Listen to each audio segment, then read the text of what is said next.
আসসালামু আলাইকুম। কেমন আছেন সবাই? আশা করি ভালো আছেন।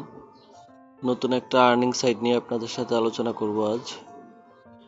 সাইটটার নাম হচ্ছে ক্যাপিটাল বিজনেস। মোটামুটি ট্রাস্টের একটা সাইট, দীর্ঘদিন থেকেই পেমেন্ট দিয়ে আসছে। আমি এই সাইটে $50 ইনভেস্টমেন্ট করেছি। $50 ইনভেস্ট করে ওরা আমাকে আরো $15 বোনাস দিয়েছিল। দেখেন আমার কালকের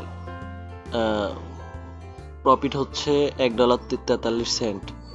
এভাবে প্রতিদিন আপনি 3-4টে টিকিট কিনে রাখবেন, ওরা আপনার টিকিটগুলো সেল করে আপনার প্রফিটটা আপনাকে বুঝাই দিবে। আশা করি কারো যদি এই সম্পর্কে জানার থাকে তাহলে আমাকে নক দিয়ে বা কমেন্ট করে জানাবেন। আসসালামু আলাইকুম, ভালো থাকবেন।